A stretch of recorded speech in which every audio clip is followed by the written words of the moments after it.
What's up, guys? Welcome back to Torvald. It has been a hot minute since I've done anything because I've been busy, started a new job.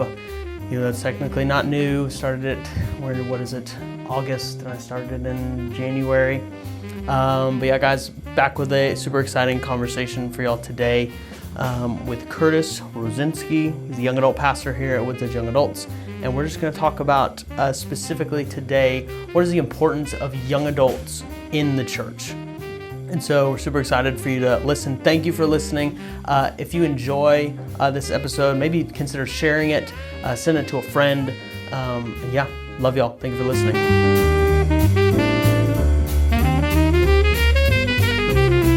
Curtis Rosinski. What's up, bro? How are you? Good, bro. I'm excited. Excited. It's been 6 months too long for me to get on this thing. So that's very true. I haven't done anything in 6 months on this. But yeah, dude.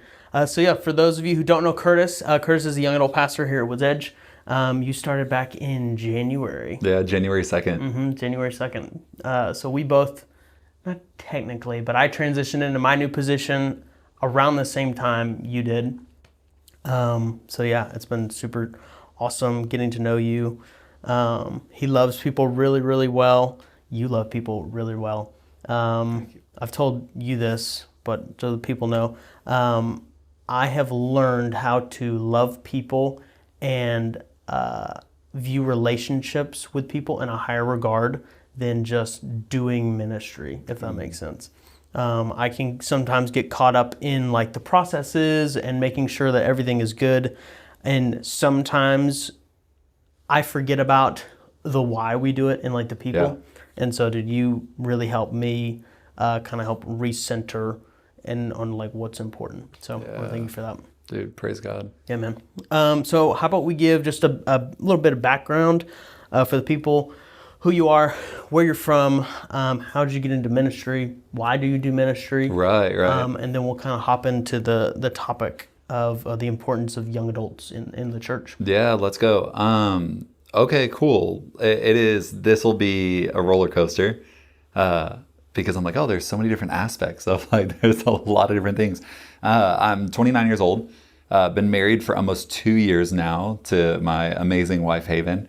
And we met in Atascocita, Texas, when I was previously working at another church out there. And so I originally kind of like went on staff. This was the first time like working on staff at a church as a student pastor, and then slowly transitioned out of student ministry to kind of oversee all of the life groups, community groups to some people. I think every church calls it a little bit different.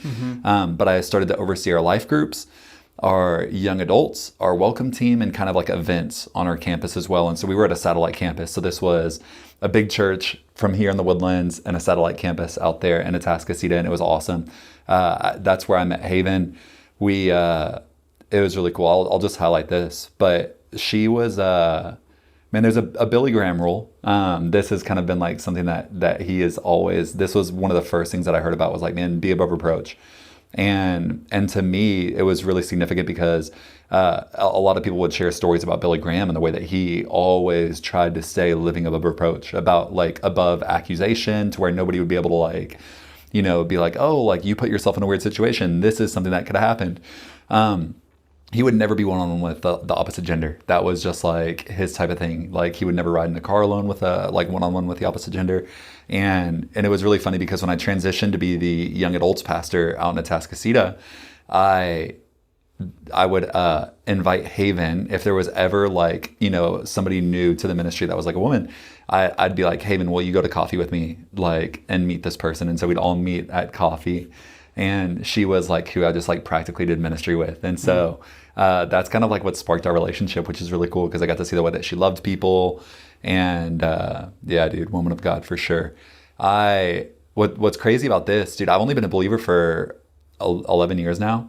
That is just like a wild thing to think about. I came to Christ, 18 years old, after losing my scholarship for basketball, going to jail because I was a thief.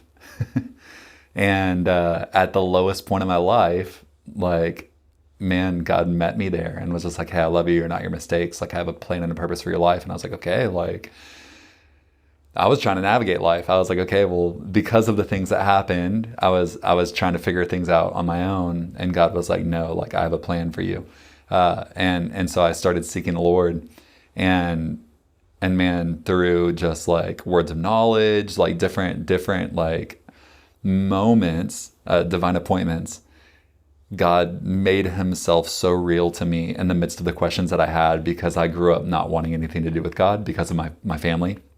And for my family who listens to this, it's not like a shame on you.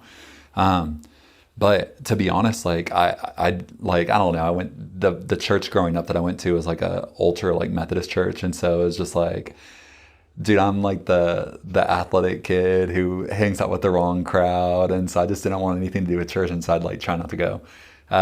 But yeah, gave my life to Christ, went to Sam Houston, transferred out of Sam Houston to go to Grace School of Theology, and was working at Woodlands Christian Academy. And that's when our student pastor reached out to me, that I was like at the church that I was at, reached out and was like, hey, we have a position over in Satellite Campus. And so I know that's a lot. There's like a lot of like, but I'd even start with like where I like grew up. I like grew up in this area, but yeah, man, it's been a ride. It's been really beautiful to get to come to Woods Edge. As we were praying about what the next season of life had for us, all I know is that the Lord said, hey, it's time for you to close the book. And he said, I'll worry about what's next. And so I closed that book about a year ago now, actually, which is really crazy. And I didn't apply anywhere. I was just like, okay, like, I think you could panic apply to hundreds of different places. Mm-hmm. But God told me like, hey, I've got the next thing figured out for you. And so I had a few different opportunities like reach out to me. And as we were praying and navigating through a lot of them, like we were attending here because of the prayer night. And I was like, man, I just want to be a part of this. If I never, like there were opportunities outside of ministry, like vocational ministry, that I was seriously considering because I just didn't know. I was like, man, I could love people and make his name known outside of the walls of the church, and I'd be fine. Like, evangelist at heart. Like, I was like, I'll be okay. I'll talk to a wall, bro. I mean, it doesn't matter. I'll talk to a wall outside of the church, and that wall will like hear about Jesus. I don't know, but it was actually really cool because I remember telling people, I was like, man, if I never do vocational ministry again, this is where I'm going to go. Like, this will be my home church. Mm-hmm. And God is just so good about opening up an opportunity for me to step in and to be able to invest in young adults here at Woods Edge. It's been amazing. Mm-hmm. So yeah, 6 months in, well, a little over 6 months now. It's like 8 months now, right? Yeah. Like the start of 8 months. But yeah, I'm excited for what God has. Excited. I don't have a lot figured out, but I'm excited about what the Lord's doing. So it's awesome. Yeah. So one of the questions is like, okay, what the topic is, why is it important for young adults to be in the church? Why is it important for the church to invest in young adults? Mm-hmm. Whenever you were a young adult, like let's just say in between the ages of like, I mean, this could be high school or into like your early mid 20s. Were you in areas? Were you in ministries? Were you with people, leaders? Did you have people who recognize the value of pouring into you? Do you have any like experience with that? I do, yeah. I'm really thankful. Actually, like one of my friends, he's going to be teaching tonight at Young Adults, and he was my associate campus pastor when I moved to Atascocita. And dude, our campus pastor and associate campus pastor are just phenomenal. Like they were unbelievable. I have nothing bad to say about them because the way that they invest in people, because people are what matter. And they saw the best in me when I wasn't offering maybe the best at all times. And it was just like so cool where they really took discipleship really serious. Like they were great leaders and they saw the value and the potential that I had, which isn't a lot, but they saw.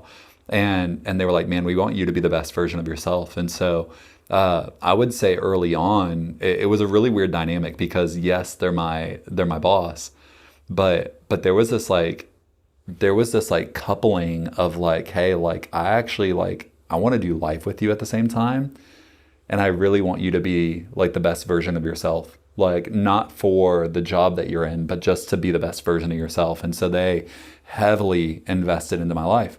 And Yeah, I would say that was something that really kind of helped me. They would just come and like put like books on my desk. Like they were two avid readers, and whether it would be leadership books or spiritual formation books, or and they just ask questions. Like they just bring me into the office and just ask questions of just like, man, like how are you like formulating these things in your head? Like how are you like starting to like process and apply different things that the Lord is teaching you?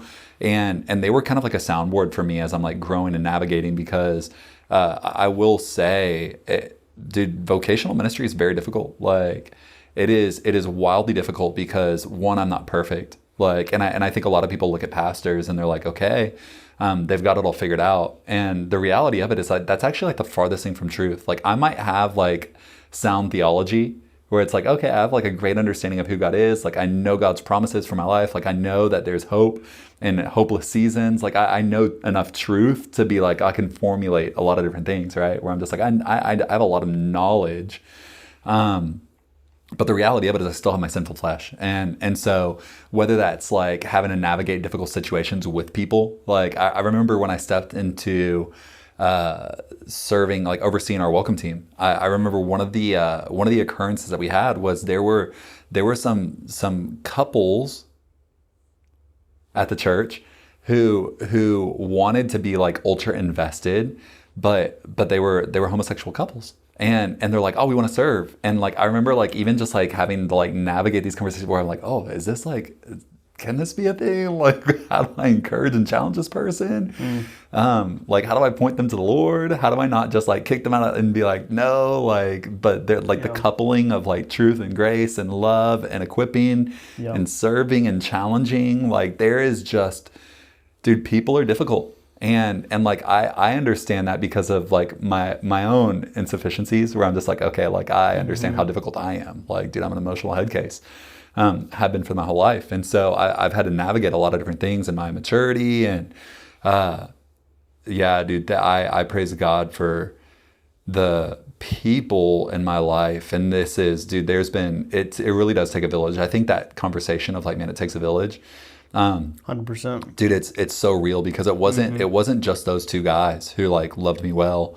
It was their spouses. Like it was the other adults like there at the ministry, like my lead teams as I was like connected and a part of different ministries and like serving as the leader of different ministries, the different lead teams that I would like put together and build. Like it was actually like really beautiful. They all cared about me as a person, which was so cool. Like helping me develop into the person that God is like helping and desiring to like mold me and create me to be. So that's good. Yeah. One thing that stuck out to me in your story was having older people who they could be a soundboard for you. I want to hop into the significance of that in a minute, but speaking from my own experience as well, of like, dude, that has been probably one of the biggest things in my life, of having older people invest in me and see like the potential in me and like allow space for me to make mistakes and ask questions, and like for them to take the time to invest in me. Whenever realistically, like in speaking to, if you're a teenager to even in your early mid 20s, like you're still figuring stuff out, and like realistically your value that you could bring to something is not the same as someone who's like in their 40s. So like growing up and whenever you're really young, you are not going to like know a lot. You're not going to be in charge of a lot of things. There's going to be a lot of learning, a lot of mistakes that are being made. But like having people, older people in your life that would take time to invest in you, that has gone so far in my life. And I would not be the person that I was today had I not had people take time to invest in me and be a soundboard for me, because I'm the same like you. Like I'm someone, I run really hard. I have a lot of ideas. I want to do a lot of things. And to have people, like I can name them, I have Justin Kessler. He's always been someone for me, like I resonate with a lot of things. Him and I are very similar. But like he's been someone in my life, my dad, who's a lot like me in a lot of ways. And then I've had other people in my life too, where it's just like, man, like you're you're someone who's older, because again, I'm not, but my personality can be difficult sometimes and can be a little intense and can be a little, a lot. My mom said I'm a bull in a china shop, as my mom calls me. Yeah. And so having leaders who see that, but then also like help you, like that goes so far. And I've been really blessed to have those kinds of people in my life. But what would you say to someone who is maybe like looking for a mentor or looking for someone to like learn from? Because I think that's one thing that I learned early on. If you're a young person, you have got to get around older people. Oh yeah. And the ignorance and of being young is you thinking, like these old people, they don't know anything. But the older that I've gotten, you realize I really don't know anything. Yeah. And so I would be stupid to not get around older people and learn from them. So what would you say to someone who is like, I want to be mentored. Right. I don't know how to be mentored. Who would mentor me? What, in your experience or in your opinion, how would you go about like coaching someone of like, hey, here's how you get a mentor? Right. Yeah, dude, this is such a healthy conversation to be able to have and a question to navigate. And let me first like preface by this. Like I think a lot of times people will look at like systems that have been set in place and be like, I need to figure out how to get involved in that system. Where it's like maybe, because I think in ministry, if I'm going to be completely honest, like you're kind of given like easy access into like having a wealth of knowledge and people who desire to invest into your life. Like we have elders at this church. Like this last week, one of our elders called me and was like, hey, like I want to figure out how I can like disciple young adults. I want to get more involved in young adults. And dude, he'll be at service tonight. Like, because he's like, man, I want to get around young adults. I really want to be able to like invest in them. I want to commit 2 years of my life to say like, man, I want to walk and do life with you so that you can be who God is calling you to be. Yeah. And I'm like, man, praise the Lord. Like being in ministry has helped that. But I will say, and I'll share another experience that I had, because one of the guys that I have like leaned on for so long did not come because of my position.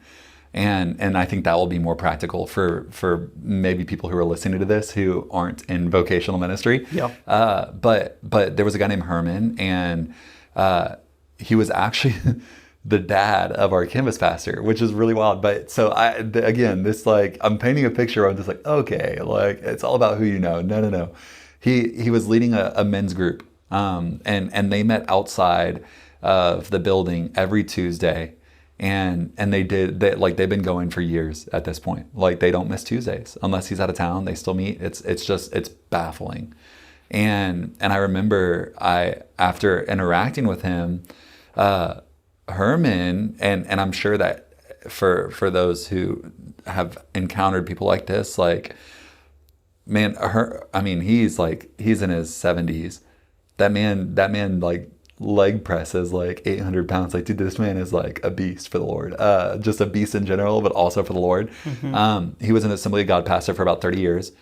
And he just loves people well. Like, he's like, man, I just want to disciple people well. And so he takes every opportunity and interaction that he has with anybody so serious. And every person that has an interaction with him leaves encouraged. Yeah. And I remember like after observing that, I was like, I just need to figure out how I can sit with him. And so I started going to that Tuesday night Bible study. And so I'd get there early, and I mean, he'd be over there, like he'd have his praise music on, like praising the Lord. Dude, he's just in his own world. Yeah. But as people come up, like he's, hugging people's necks, having great conversations. He stays after to pray with people. And I remember just having the conversation and being like, hey man, can we grab lunch? Like, and it wasn't like so serious. Like, can I say that? It wasn't just like, hey, like I'm going to drop everything that I have right now and follow you. Yeah. But can I just like, I'd love to just like hear your story. I'd love to share about some things that I'm walking through. Like, can you give any insight on this? Like, I know that we've built a relationship by just being able to brush shoulders enough together. But I'd love to run some things past you, and I'd love to like really just be able to sit with you, because I'm very encouraged every time that we do. Like just being able to like process that. Like let me say this is, man, the goal of this is actually for any young adults or for any high school students who may be like listening to this. My challenge would be is look at somebody and as you tend to like look at people and observe like and you see somebody and you're like, man, they live a life worthy of the calling that God has placed on their life. Like, man, they have integrity, they have character, like they have the fruits of the Spirit, and like they have a loving relationship with their spouse. Like, if you find somebody and you're like, man, like they've got it figured out, why don't you just tell them that and be like, man, I see the way that you live your life, and it is so encouraging. Would you mind? Like, I'm actively like trying to figure out, like, man, I've come to the understanding that you need wise counsel in your life. I'd love if you would be able to hash out an hour, 30 minutes, whatever that would look like. And then from there, you hopefully continue to build a relationship. I think that's the thing, is like, it's a relationship. It's yes, like you have 100%. To have relational currency at the same time. You can't just be like, hey man, where are you going? I'm going to follow you. Because if somebody's going to the Exxon, you're not making it past security. Like, that's all I'm saying. Mm-hmm. Like, if your mentor works there, it's like, good luck getting on campus. Like, it's like, good luck. And so it all is built off of relational currency as well. So if you're not around, then it's going to be a shot in the dark. Yeah. But yeah. No, it's good. I hope that answers that question. Yeah. Like, Herman was the biggest blessing. I saw the way that he lived his life, and I was like, I need to figure out how I can just be around him. Yeah. And I made time in Herman did not change his schedule. I made time in my schedule to say, I'm going to do whatever I can to make sure that I'm at the places that he's at. Yes. Like, just generally. Like, I was like, I'm just going to try. I'm going to go to the same service he goes to. I'm going to be there on Tuesday nights. Like, that is a huge deal. Yeah. Yeah, that's a huge deal. I think that's one thing. First thing I would say, ask the Lord, be like, Lord, who are people in my life, who are older people in my life that I need to get around? Because I'll just be really honest, where you are is not by accident.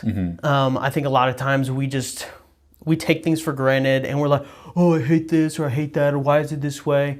But if you would just ask the Lord to show you, hey, why am I here? Why do I know the people that I know? Why am I friends with the people that I'm friends with? Why do I have the job that I have? Yeah.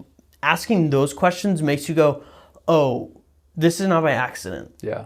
Like, you could have been born at any other time, any other place, lived anywhere else at any point in history, and you're here. So like, it's not by accident. So I would say, look around. Who are the older people in your life that the Lord has probably put there for you to learn something from? Right. That's number one. Like, ask the Lord. Like, Lord, show me. Who do I need to ask? Who do you want me to learn from? Right. And second, I love what you said of like, you were the one who had to make time in your schedule. Oh, yeah. Because here's the deal, and here's the reality. As a younger person, here's just the reality. This is not a dig. This is just the reality. You don't know very much. And if we're being real honest, for someone who is a high capacity leader, someone who has lived, someone who is discipling people, someone who has a family, has a job, has like all these things, man, their schedules are full.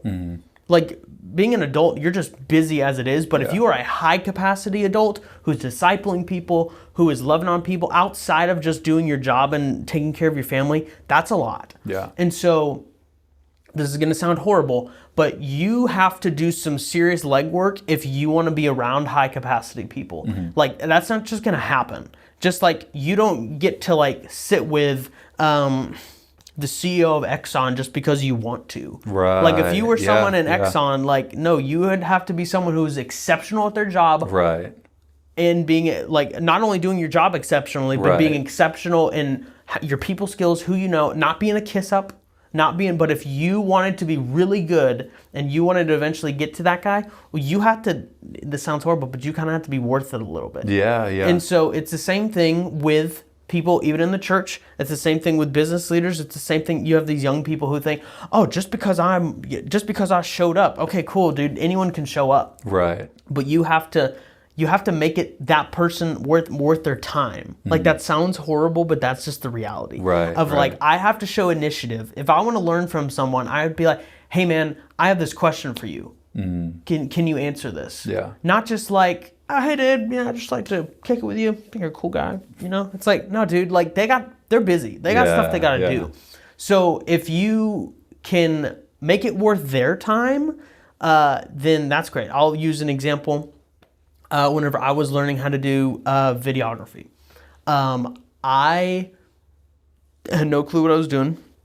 Didn't even know that was something I wanted to be doing. But because of people, so Justin, he made time for me. Like, I kid you not, he let me come over every week, once a week, to help him film his YouTube videos. Oh, that's good. For free.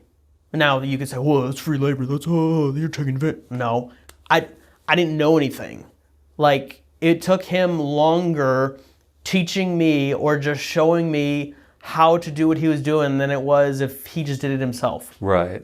And so I learned just so much. He took me on a couple of gigs that he did. And so I got to learn like what it was actually like. And so he didn't have to do that. But because I was willing and I said yes, well, then that's how you learn. Like, if you want to learn, you have to put yourself and strategically put yourself in places where you're going to have an opportunity to learn. But then also there's an exchange. It's like, okay, he taught me how to do what he does, but then guess what? I helped him do things as well. Even though I don't know anything, I made myself available. Yeah. And so I think a lot of young people don't know how to do that. They think it's owed to them. That I went to college. I went to It's like nobody cares. Like, if you can't bring value to someone else, you're just a burden. You're a burden, and that's a huge thing. It's like, what is your value prop as a young adult? That sounds horrible, but that kind of is the reality. It's like, okay, why should someone, if you want to learn from a mentor, why should they? Yeah. That sounds horrible. But that is the reality. Yeah, and not to be that where, I mean, that is it's a sharp thing to say, but I think there is some genuine truth to that. The picture that I go back to is like, imagine living in the time that Jesus walked like the earth, right? And he's going out there and he's choosing his disciples. Yeah. Imagine being in another country and then complaining like, why wasn't I chosen? It's like, bro, you set yourself up for failure.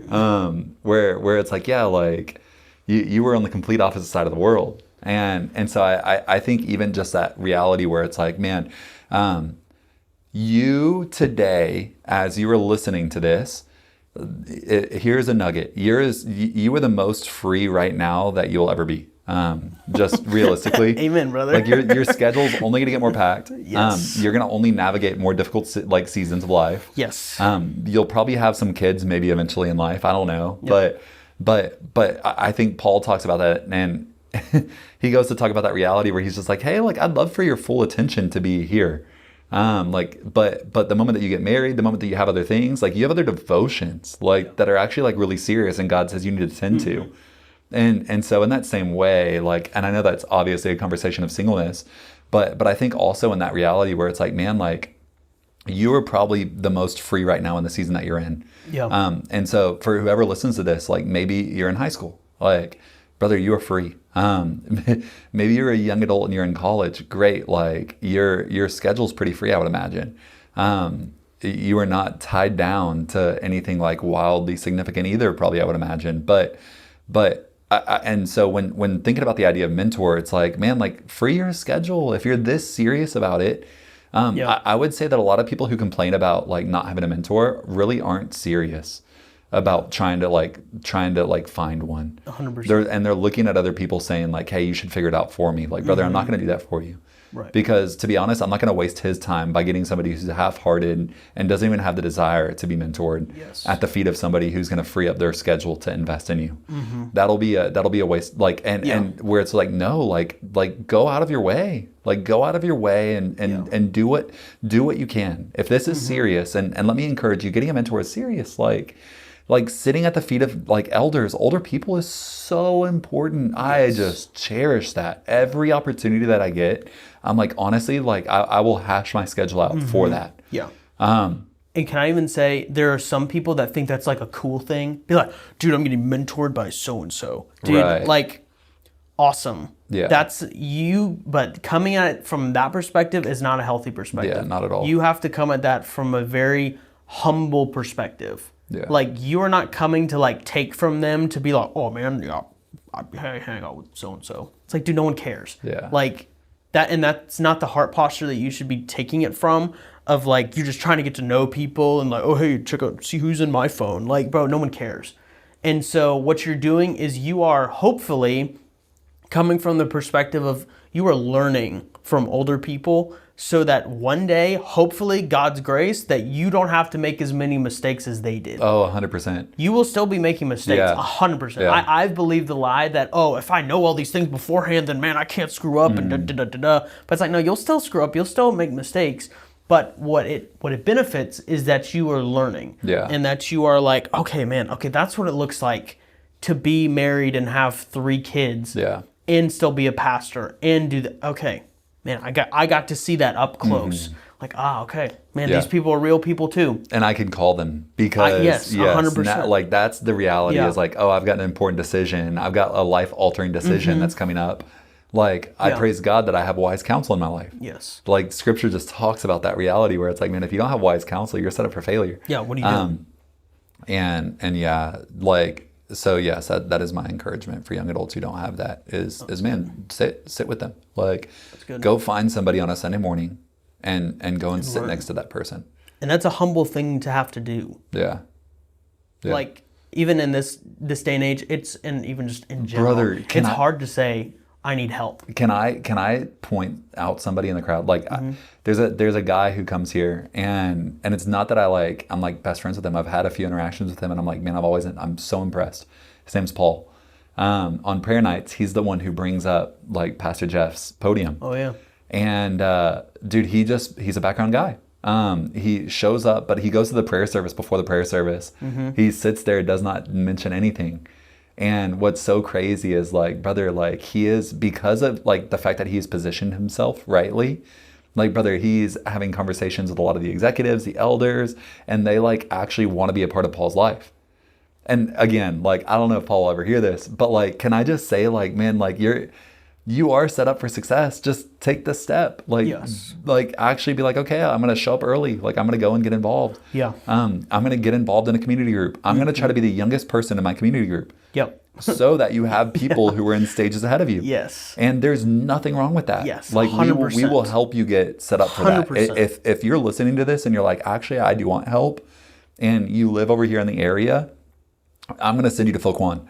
Like I'm going to have you fill out a form and you're going to get plugged into a community group of not other young adults. You're going to get plugged into a community group of, if you're a guy, a men's group, or if you're a woman, a women's group. Like, and that's just the reality of it. Like that, like we're going to put you at the feet of people who are way older than you. And at the end of the day, if you don't add anything to that conversation, that is totally okay. Yes. That is totally okay. I don't go places and being like, I just have a lot to add everywhere I go. Like, brother, I've got not much to offer. Like I only have what the Lord gives me for a specific moment. Yeah. And to be honest, nobody wants to hear me yap. Like, And yeah. and I'll do it. I will do it. And it'll be like, oh, Yeah, dude. I never want to spend time with this kid again. Okay, all right. Dude, all right. that's So, awesome. but it's okay. It's okay to go places and be like, I'm And not just really going be to there. talk. Yep. And learn. And your presence alone is building relational currency. 100%. People think, young people specifically, that I gotta show Yeah. up. I gotta be the big kahuna. It's like, Yeah, you don't have to shoulder check you your way actually, in. You actually look arrogant, and Yeah. no one wants to deal with that. Right. Just show up, listen, Yeah. and just be quiet. And there's nothing wrong with that. There's nothing wrong with that. I am like starting to become okay with that, where I'm just like, it's okay That's to one of show my- up to honestly- a meeting and not have anything to add. That's one of my favorite things to do. Right. Just show up and just listen Yeah. and just watch. Because guess what? It costs me nothing. Yeah. And I learn so much. Yeah. But everyone thinks, I gotta prove why I'm here. Yeah. Take enough time to listen to what people have to say. Yeah. And develop a question to hear why they believe what they believe and say what they said. Yeah. Like you will learn more doing that. 100%. If you just show up a place and just ask nothing but questions, Yes. you'll be blown away. Yes. Blown away. If you listen more than you speak and you ask more questions than you give answers, you will develop into a much healthier human being. Yeah. I firmly believe that. Yeah. And less selfish for sure. 100%. Okay, kind of transitioning into why is it important for young adults to be a part of the church? Yeah. I think we've kind of touched on it a little bit, but like young adults feel like, oh, there's no place for me in the big C church. It's It's like, well, first off, that's a lie. Right. I think there's also a stigma of young adults being weird in the church. Some value to that. You know, I'm just messing. Sure. I'm partial joke. Yeah. But like, Yeah. like, and then young adults are also like, well, you know, there's just not my people there, and it's hard because it is a weird age range, because you're like, okay, I'm just out of high school, or I'm a young adult and I'm not married, and so I don't have a family, and so there's a lot of just like ambiguity in there. Mm-hmm. What would you say to someone who is like, man, should I get involved in the church? How do I get involved in the church? What does that look like? And it doesn't even have to specifically be here, but what would be some advice that you would tell someone who's maybe asking some of those questions? No, can I say this first? Like being the young adults pastor, and like previously being a young adults pastor and being a high school pastor, for anybody who's like going off to college, going to a new place, just in general, like what I tell them, I was like, dude, you've got a month to find a church, and then you are committing. Like I was like, you get a month. Like you've got 4 weekends in there. Yeah. And meaning you can go to 4 different places, but after a month you are committing to a place and you are serving there. Yes. Like you are signing up 100% to serve. You're getting a part of you're joining a community group, because if not, then you're going to feel like you don't have a place and you don't have value. Yes. And the reality of it, I remember when I first started coming to dude, I just came to Christ. Like I remember coming and genuinely just like giving my life to Christ. And then I was like, okay, well, what's next? Okay, I'm going to serve. Like, I'm going to serve. Yeah. Brother, that ministry that I was serving, it was actually like, it was a kindergarten, first grade, which again, like I am 18 years old and I'm serving in kindergarten, first grade. And it was awesome. The leaders of that time, it was Tracy Bull and her husband, Ray, and her kids. And they just took me in. They loved on me. They put me in rooms with other people to be able to learn what it looks like to be able to invest and to be able to share Bible stories in a fun way, to learn what it looks like to lead worship up there. Yeah. And then eventually, like I was up there teaching at the same time. But that group became my family. Like the area that I served in, I was like, oh no, everybody that is serving in that place, I was like, oh, I have like a healthy relationship with them, where I'm like, oh, we have like once a month family dinners. And I was like, sick, like I'm actively like a part of this community because I chose to make an investment in the community. Yeah. Those who actually don't want to make an investment in the community will never be a part of it. And so when I talk about like, hey, young adults, like, hey, you have value in the church. Like, let me tell you, is like, why are you waiting to use your gifts?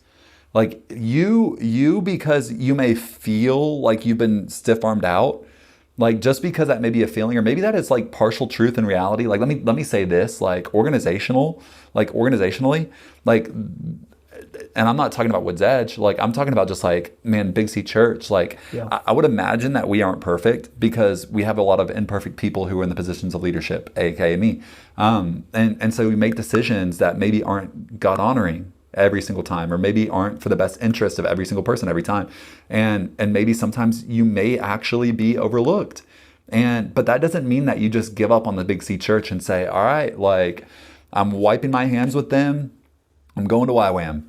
And it's like, but, and again, not a step at Y, but where it's like, you know what, I'm just going to go to a mission organization and just be a part of a mission organization. And then I'm going to come back and not be involved in church. Exactly. And so I do want to say this, like, that's not everybody's experience with YWAM. And so I say that statement, but a lot of people are like, dude, I'm just going to become a missionary then. I don't like the local church, so I'm leaving. I'm packing my bags. I'm going across because the reality of it is the church here is broken. Yeah. And it's like, oh my gosh, what if you just used your gifts to build the church? Yeah. Like, what if you actually just said, man, I see where maybe a church is lacking because we are lacking. Like the reality of it, like the fact that there's 2,000 people at this church and only like 300 of them serve, like. We're lacking, like we are lacking. And so young adults, like if you're hearing this, like this isn't a bash, but let me just paint this picture to you. You were created with gifts. You're created with passions. Like you've been like placed so specifically by God where you're at in this season.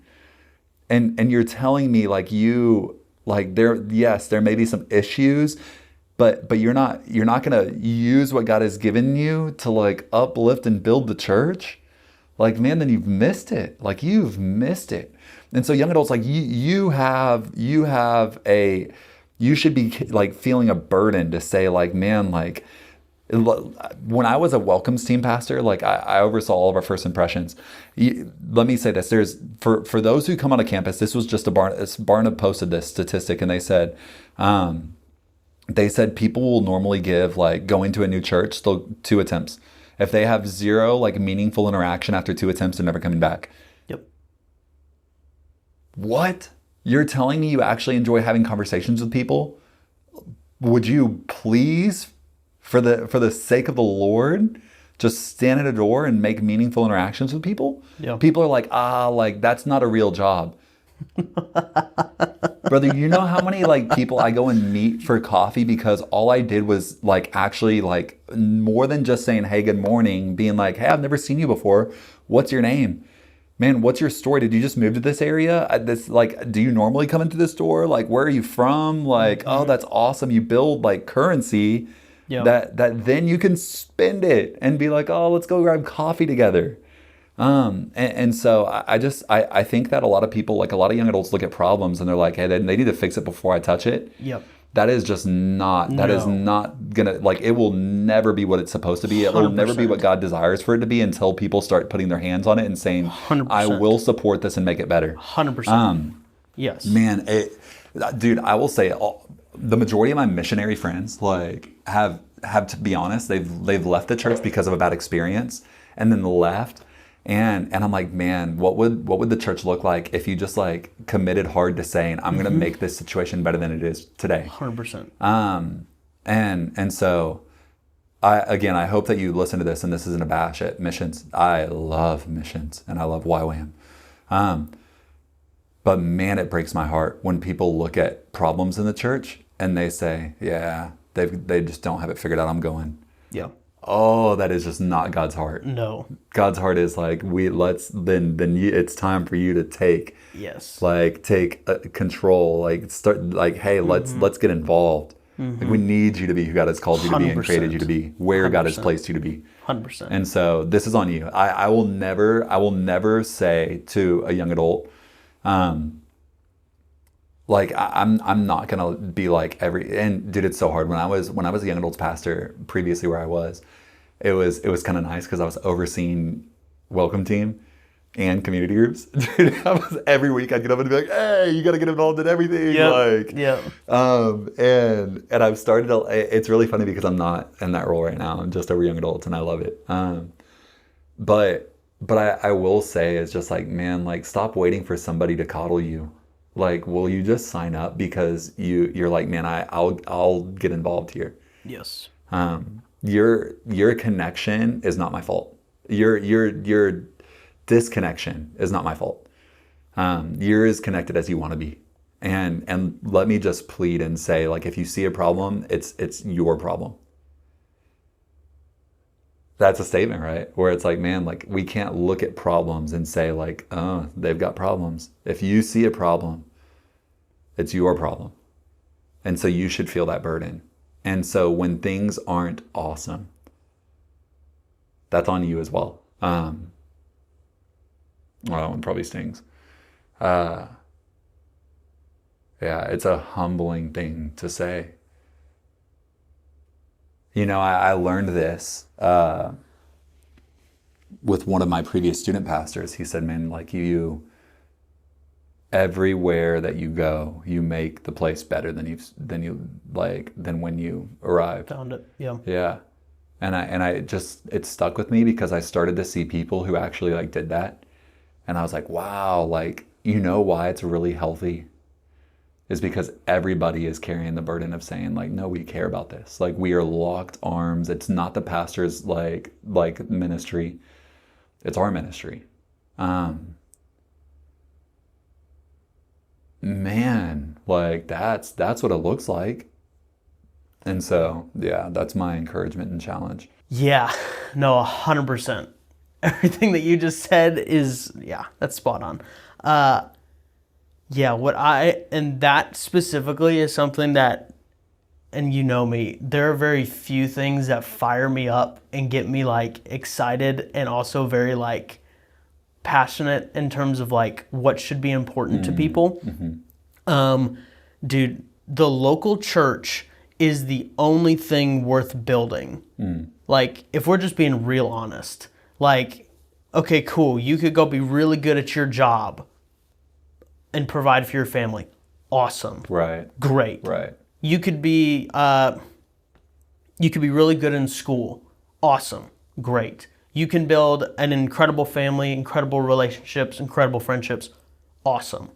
But I'm telling you, there is nothing like partnering with the local church and building what it is that God is trying to do through the local church. I'm not saying that the church's vision is, hopefully your local church is submitted to, Lord, what is it that you've called us to do? Right. Like, that is like number one. Yeah. Okay. But it's also then your job as someone who attends a church is to trust that the Lord is speaking through the pastors and the people in leadership. It does take a trust element, and I know that young adults in this generation specifically we have trust issues, Yeah. like, and with good reason. Yeah. But Very fair. But would I say that, man, would you trust that the Lord is actually going to use imperfect people to accomplish what it is that He wants to do? Because if you think about it, Jesus could have chosen any other vessel to like do what it is that He's set us out to do. Mm. But He chose the church to be the vessel. Yeah. And so honestly, when I hear people and when I see, and it oftentimes, not that all missionaries are bad, but it oftentimes does play out into people who are some missionaries and some church planners. Yeah. They're like, yeah, frick the local church because I got hurt and they're not doing it right. Yeah, and so we're the only way to do it. Yeah, so I'm going to go, frick these guys. Yeah. It's like, okay, dude, awesome. That's probably one of the most immature, prideful ways that you could probably go about it. Yeah. Like, are you an adult or are you a kid? Like, that's so immature. Right. Sure, did you get hurt? Probably. Yeah, but okay, but are you going to then... the hurt. Let's address the hurt and let's figure it out. And then maybe that means you go to a different church. Yeah. Okay, like, and so when people do that, it's very immature. And it's very just one-sided. It's very like, okay, dude, well, no kidding. Like, you're dealing with broken people. The church didn't hurt you. People hurt you. Right. Like, yeah. Which is so valid. Yeah. Like, I'm one of the things that I've like, dude, this is actually like really wild. Brian McCormick came and spoke. It was like, I got invited to come and sit in like a church. It was like the local church planning meeting. And so it was like different church plants from all over the area. Yeah. And he came and spoke. And one of the things that he said is he was like, hey, like, you're bound to hurt people, and you're bound that your feelings are going to get hurt. 100%. And that is just like, dude, it's a mess. Yeah. It is a mess. But that's life. But that is life. That, like, at the end of the day, and this is one thing I don't understand about people, that people don't think they're going to get hurt in the church. Yeah. Like, I'm like, that's wild. You're dealing with people. You're not surprised whenever you get hurt or you feel like you get wronged at your job, and you're like, oh, it's whatever, it's my job. But then whenever it happens in the church, you're like, oh my gosh, I can't, and you about freak out. It's like, dude, what? Right. It's like, obviously we want to be better than the outside world. Right. Obviously. But guess what? That's just going to happen. And if you can't deal with that, I'm sorry, but maybe you have maybe a little skewed view of what the church is supposed to be. Just what people are. Yeah, like you have, like, people are messed up. Yeah. And if you're honest with yourself, you know that you're pretty messed up. Right. And so why do we expect it to be any different for anyone else? That should not surprise you. Yeah. Like, do yourself a favor and just recognize the reality of, like, hey, people are messed up. I'm messed up. We have to give each other a lot of grace. And we have to work towards, okay, hey, man, you hurt me in this. Man, can you help me understand? That's where healing will come from. 100%. Dude, you could leave bitter, and you'll be bitter the rest of your life if you never actually address the hurt. 100%. And so if there has been, because let me say this, like there were experiences that I previously had, like at the church that I was at. And to be honest, like that was coupled up with part of the reason why I was like, yeah, maybe I just never go back into vocational ministry. Just honestly, like, yep. And so I had to like actually navigate and have conversations that I was like, I really don't want to have this conversation. But I left more unified than I ever have. 100%. Even in the midst of where I'm just like, man, like this might have been done wrong. Like, man, maybe, you know, and also being able to say like, man, I probably missed the mark in this area, which I did. Sure. Like I missed the mark in many areas. Because it's oftentimes a two-way street. Always. And so, yeah, but my challenge and my encouragement is to say is like, man, stop waiting for somebody to like grab you by the hand and walk you into the calling that God has on your life. It's time for you to take that step. It's time for you to apply and be available where God has placed you in this current season. And so can I just encourage you? Like I would imagine there's probably people who listen to this who don't go to Woods Edge. Would you just do your local church a favor and for you to just get invested in it? Mm-hmm. Like be more than just an attendee. Yes. Like be somebody who's like, man, I'm going to help build this community. I'm going to help build this church. I'm going to help. And in areas where I might look at it and be like, man, this can be better. You can be a solution. You can be a step to that solution. And if that's the call, like that should be enough to say like, yes, I'll partake in this journey 100%. Because you care about what the Lord has. Mm-hmm. Like you're like, man, I care. I see the vision. It's a good vision. If you can say at the end of the day, like, bro, I'm all in for the vision, then lay your life down for it and say like, I'm willing. But don't just throw up your hands and be like, they just don't have it figured out. Like, no, right. It's time for you to step up. Yes. It's time 100%. For you to step in and play. 100%. Yeah, I tell this to people all the time who say, man, I feel like I want to be in full-time ministry. I'm like, awesome, dude. That doesn't mean you got to work at a church. Mm-hmm. Because if I'm being honest, working at a church is great. Like, don't get me wrong. But you would probably have more impact for the kingdom if you were working your 9-to-5 job and being excellent at it, and also being the hands and feet of Jesus and walking in your gifts and being available to what it is the Holy Spirit wants to do in you and through you. You do not have to be a full-time paid pastor or staff member at a church. Yeah. You just have to be available. Yeah. It is not then I'll be a pastor and then it's going to happen. It's like, no. Like, are you being available to what it is that the Lord's asking you to do right now? I've been personally convicted of this recently, and over the summer, the Lord's been really faithful and has given me opportunities to do this, but of being available when the Holy Spirit tells you to be a witness or to encourage someone or to pray for someone. I had an experience. I was shopping with Sam a couple weeks ago, and we were in Boot Barn. And this guy, really friendly guy, just started talking to Sam because he thought he recognized him from when he was in the military. Older guy, really, really sweet, really awesome guy. And we're standing there, and I found myself being annoyed.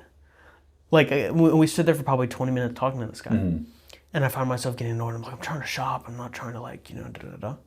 And the Holy Spirit, like, so kindly just convicted me in that moment. And he's like, I want you to pray for this guy's back. Mm-hmm. And I'm like, what? Like, first off, I go, well, it's random. Maybe I just thought of that. And the more I sat there, I go like, no, like this is what I'm supposed to, this is what I am called to do. This is something that the Lord has asked me to do. So are you going to be obedient? That's good. And so then I asked the guy, I'm like, hey, I love Jesus. I felt like while we were standing here talking to you, I felt like I was supposed to, do you have issues with your back? And he goes, yeah, I do. I have issues with my back. And I'm like, okay, well, can I pray for that? And so I pray for him. But just that simple act of like, that was me getting to do ministry. Mm-hmm. That was me getting to operate in my calling and in the giftings and the things that the Lord has given me. But had I not listened, had I been annoyed, had I assumed, that wasn't God talking to me, that was just a random thought I had. Right. Like, when you do that, you discount what it is that the Lord's trying to do. Mm. And I don't just do that because I work on a church staff and I have to set a good example. It's like, no, dude, like that is what you're called to.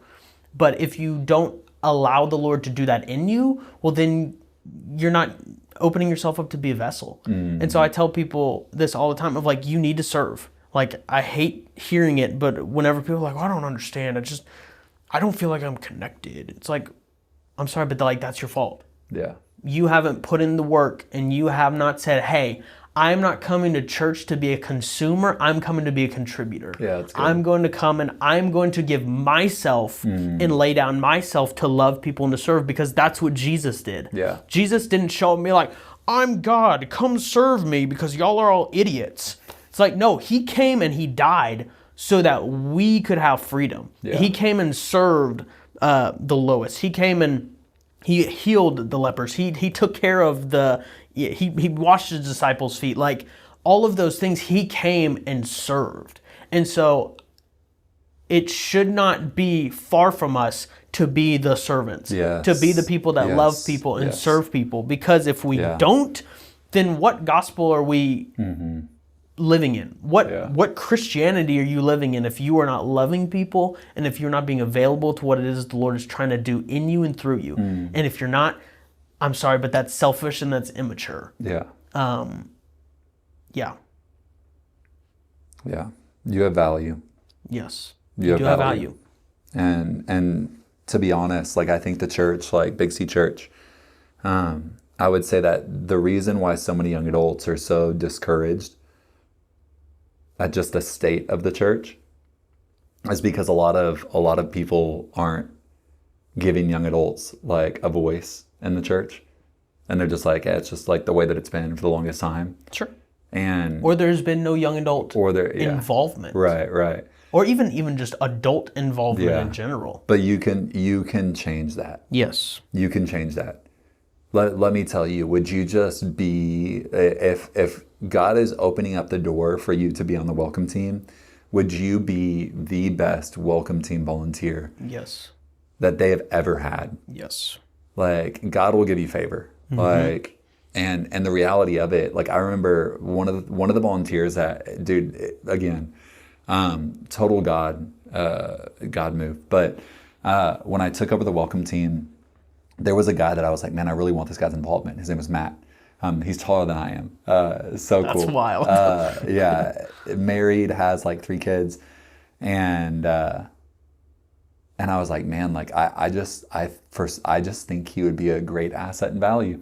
And so I encouraged him, I challenged him. I was like, Matt, like I want you to serve with me. Like, will you come and welcome with me at doors? Like, will you stand with me and just have conversations with people? Dude, he became like the head of our welcome team. But like just genuinely. That man was a machine.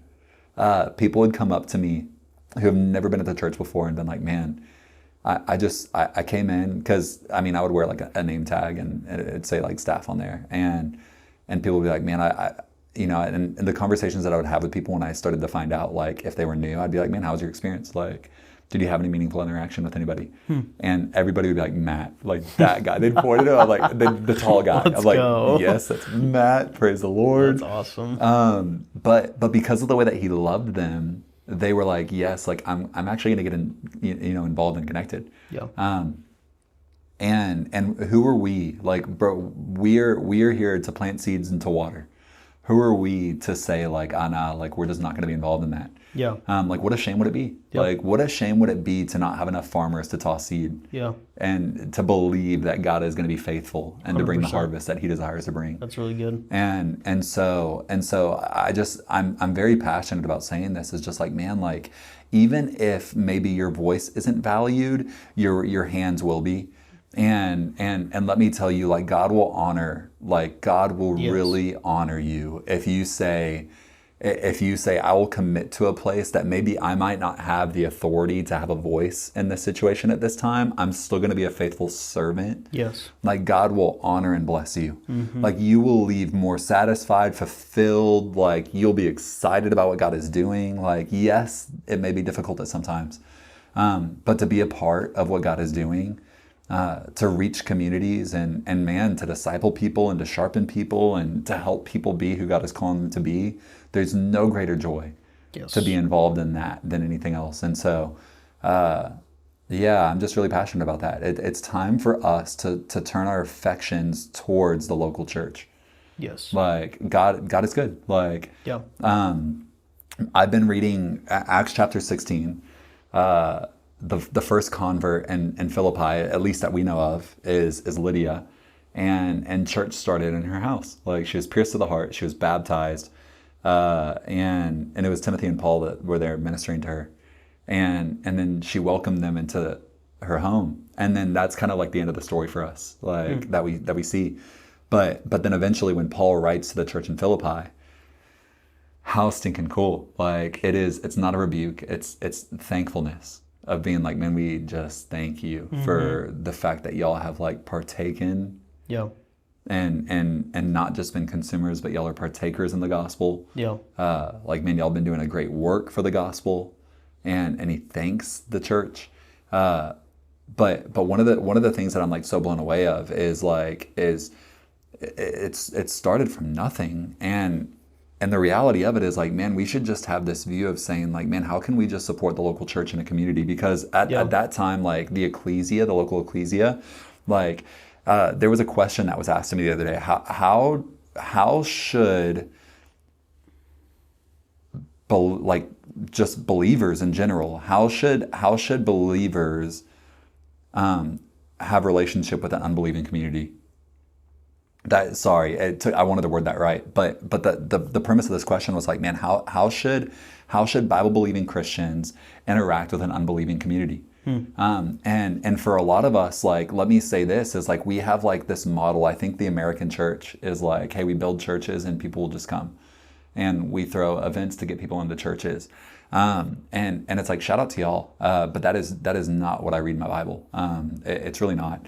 The local ecclesia in Acts chapter 2, like when we first see the early church start, it paints this picture of the reality where it's like, hey, they actually take care of the needs of the community, regardless of if they're believers or if they're not. Yeah. They're like, man, we're going to invest into this community. Like we play a role into the community that we've been placed. And so for that house in Philip, I just imagine this picture of like, what would it, like, I just started a Bible study at my apartment complex because of this. Like, I was like, man, I believe that I've been placed in this apartment complex to reach the people who are my neighbors. And so I'm not just going to say, hey, you should come to church with me. Like, hey, we're going to come to you. We're going to feed you. Like once a month, we're going door to door and knocking and saying like, hey, would you come and join us? Like, I want you to be able to meet your neighbors. And then through meaningful interaction, we start to tell them about the Lord and God's goodness. And we invite them to come be a part of our weekly Bible study. But the reality of it is like, man, like our community tends to the needs of the people who are in the community. And what would it look like for the church to be talked about in unbelieving communities and said like, man, I don't know, but I'm so thankful to have a church like their church, the church, and the community that I live in, because they really do care about the people in this area. You don't hear that. You don't hear that. No. And I'm like, man, what if that was the conversation where it's like, man, like, I believe that in this, like Paul's writing this and I mean, he talks about that reality where he's like, man, your works are being talked about. I don't know, like that just hasn't been a conversation, but I've been so convicted recently where I'm like, yes, like the local church can make an impact in their community. Let's go back to what it looks like. The local church making an impact in the place that they've been planted. Yep. And it's like, man, 10-mile radius, 5-mile, 2-mile radius. Like, let's do it. Like, let's be the church. 100%. And so I've been so inspired to say, let's not, like, yes, you may have critiques of the church. Let's just support the church in its endeavors and say like, we are going to reach this community because God has placed us here. Yeah. Like, it's changed my whole outlook. 100%. Like, to be honest, like I've had interactions like, again, previously where I've just been so discouraged and disheartened. And I'm like, no. I love this place. I love this church. Yes. Like, how can we make this church, how can we make the Lord be talked about in this community? That means this church is being what the ecclesia originally was. Yeah. Like really invested in this community. Yes. And so my whole affection has changed. Where I'm like, I'd do anything for the church. Yeah.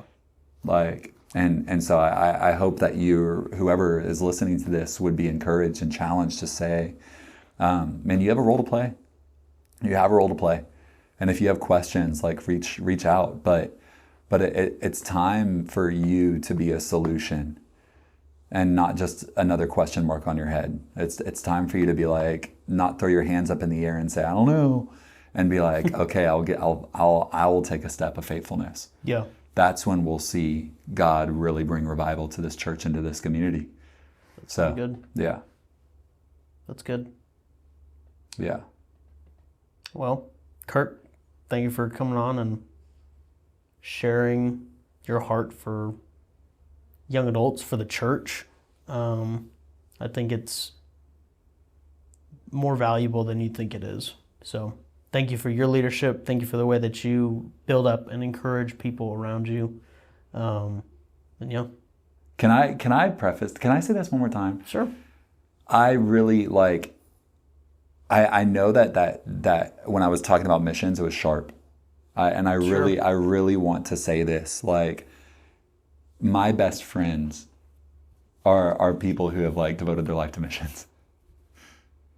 I do life with them and invite them into everything that I'm doing because I know that they would be extremely valuable in the local church. Yeah. Like, I choose the people that I want to run with as like people who are mission minded and missionaries. Because let me say this, I think that a lot of people who go into missions, like, they do have eyes and see things a little bit different. We need them. And so, like, I will say that, like, even one of the most recent interactions that I had with somebody, her name's Lauren, she used to be like super involved here. And my wife and I went and got coffee with her, and we were talking about, like, what are you passionate about? What do you want to see with young adults? Like, what are you dreaming of? And she's like, man, I just want local missions, like local missions. I'm like, man, sick. Like, you're not packing your bags and leaving. You want to see the church be the church to a community. That's what, like, and so that's what I say is like, please, please, please, if you have issues with a local church, would you help find a solution?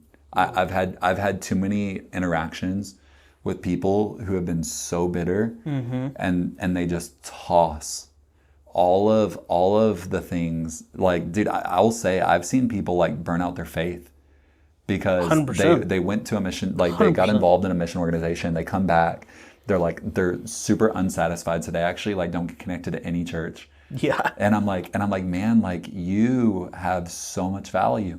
Yep. And I'm like, man, I don't want to have those interactions anymore. Yeah. And so that's why I said that so sharply, is just like, hey, like, I love mission organization. I just went on a mission trip 2 weeks ago. We got to visit the YWAM base there in Puerto Vallarta. It was so cool, dude. There was only like 5 people there. It was so cool. They like do English classes and Bible studies, but it's like, man, I know that what they're bringing back is their love for the local church. Like, they're actively there, involved in the church that we went and visited to support. It's awesome. I was like, oh my gosh, praise the Lord. That's cool. Like, how it should work. That's what it should look like. Yeah. And missions should support the local church. It's awesome. So please don't throw up your hands. Support. Yep. Yeah. That's good.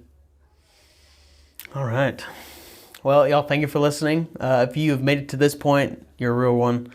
But yeah, we love y'all. I hope this encouraged you. I hope this challenged you. The Lord loves you. He sees you. He wants you to use your gifts for the kingdom. It's not because the church does need you. Yeah. It's not the organization that needs you. It's the body. Yeah. If you say that you're a Christian, you are part of the body. And if one part of the body isn't working, the whole rest of the body suffers. So the body needs you. The church needs you because your family should be the church. But we need each other. And you're hurting someone else if you are not being obedient to the things that the Lord has given you and has put in your hands. So I know it's challenging, but Lord loves you. We love you. Send this to someone if this encouraged you, challenged you. But yeah, love y'all. Peace.